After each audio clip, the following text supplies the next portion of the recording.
Over 50,000 in attendance at last night's Grey Cup, including Prince Harry. Here's our royal expert, Patricia Treble, with another royal roundup. And Patricia, what more can you tell us about Harry's surprise appearance in Vancouver last night? This was great. You know, coming for the pre-show, I got to say, when all of a sudden he popped up, I kind of went, whoa.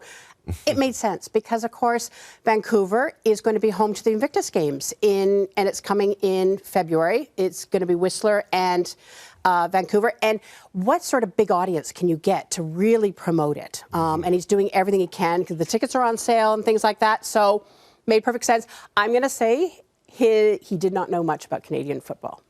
There you go. Okay, fair. Oh, Fair. All right. I'll tell you, though, he knows about the hype and the fact that he and his team and the CFL kept this under wraps. I think that was key. Exactly. Yeah. Exactly. It surprised everyone. Yeah. We're also learning about a big security breach last month at the home of Kate and William. Yeah, so this was at Windsor. So there is a security cordon around Windsor Castle, and there's various levels of the security. And thieves broke through, smashed through one of the gates, and made off, went to one of the farms, and made off with vehicles. And they got away before police even arrived. And what makes this so concerning was that this is one of the interior security cordons that they breached.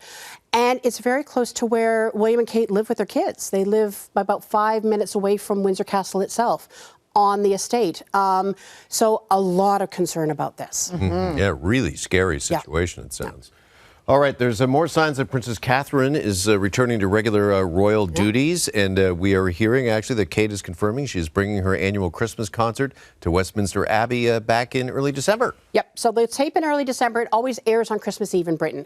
I'm hoping at some point it'll air here in Canada, because it really is fabulous. The theme this year, it's the 4th annual, is love and empathy. Especially in difficult times. And I think this is really symbolic of just, recognition of the fact that she and her family have gone through such a hard time this year. And that love and empathy is a theme that Prince William was talking about when he was in South Africa. So it's very much kind of on top of mind, I think, for them.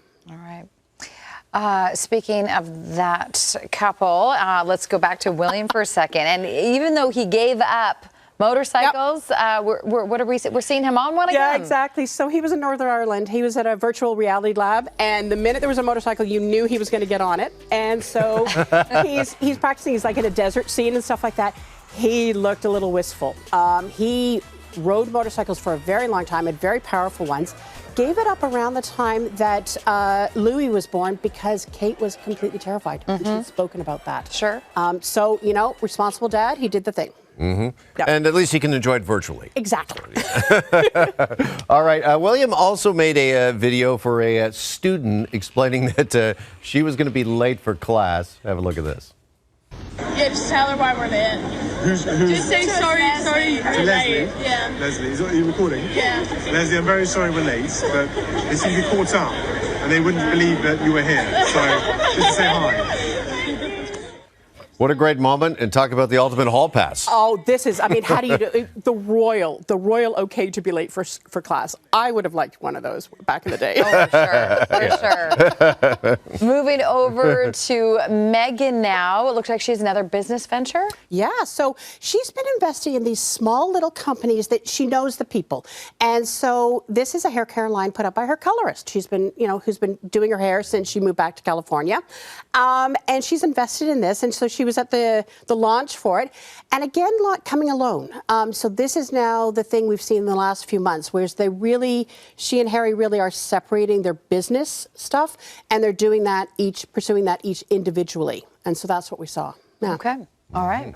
All right, and finally, the King was at the recent premiere of Gladiator 2, and we have found out, Patricia, that even A-listers get a little flustered around royalty. Yeah, Denzel Washington was a little ill at ease. At one point, he was like going, what do I do next?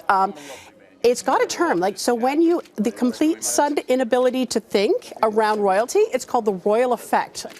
This is a very mild version of it. The best one I've got is Phil Collins. He was at a reception with the late Queen, and he all of a sudden lost the ability and started whistling the theme to Close Encounters of the Third Kind. Oh. And somebody just said, As one does. As one does. And somebody said, what was that? And he's like, I have no clue where that came from. Wow. So it's called the royal effect. It's a real thing. It happens all the time. Okay. All right. Very interesting. Thank you, Patricia. You're welcome.